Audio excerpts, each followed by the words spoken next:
siya, sino yung alos lumod pa ako, alam yan. Alam mo yan. Umuwi pa ako, tumakas ako sa trabaho ko, nagpaalam ako na dito lang ako sa turbina. Alam ng magulang ko, hindi ako umuwi ng Bicol. Dumiretso ako, October yun ha, kausap ko ang papa mo bago ko umuwi. Yun nga eh, kaya nga medyo nag-aano ako. Wait na. Nasaan si Pia? Nasa Garchit. Pero nasaan ka? Nasa bahay ka. Kate, Hindi, maano. masakit? Magaspang. Magaspang talaga, sobrang dami. Tama? Okay.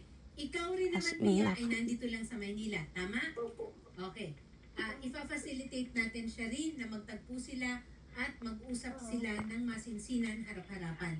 At makita rin ni Pia yung mga anak niya. At saka wala rin pilitan ito. Kung hindi na talaga, wala na talaga.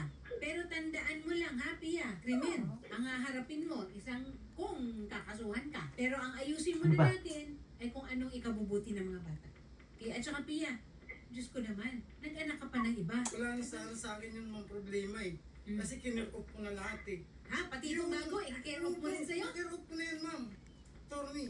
Yung Handa mong tanggapin rin? kinasama ng loob ko, mama. Oh. Nagsinungaling pa siya. Pinadala ko ng pamasahe. Tulungan mo ako mag-decide bukas kung Sa kaibigan niya. Hindi pala. tutuloy ko ba to o hindi. Nasa lalaki, nasa Bukawi Kasi lang. parang, Sinupong mo Check naman yung personality pag face to face.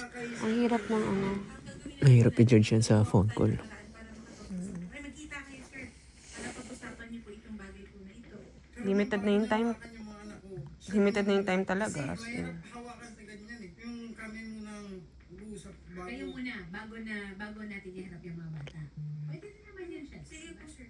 Opo, kung ano naman po yung makakagaan po sa inyo at yung services po ninyo, ay pag-usapan niyo, sir, yung bata. Tulong na, nagpakababa na ako sa ano. Yes, sir. Alam naman po natin. Alam natin yan. At saka dahil nga sa mga bata. Tiwala naman ako dun sa friend ko nag-refer na ito. Tinago ko sa magulang ko, kung kanino man. Tinago ko po yan lahat.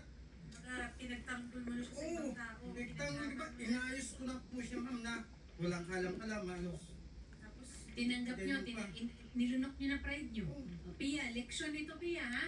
Pero mamamagitan pa rin ang wanted sa radyo, ha? Ang Rocky Tulfo in action. Okay? Ma'am, kung may pag-asa at hindi ako makakasuhan, makakasuhan siya na hindi matanggal ang... Huwag muna nating isipin yun. Kasi mukhang hindi ka pa rin naman desidido. Ha? Kasi ang iniintindi mo nga ay kung paano mabuo ang pamilya. Okay?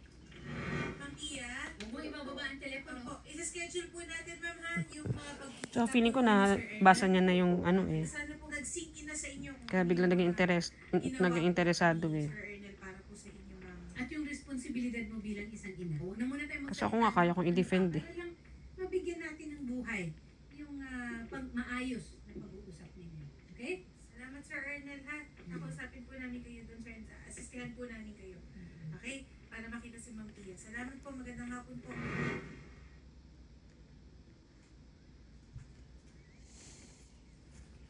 Feeling ko kaya niya tinatanong kung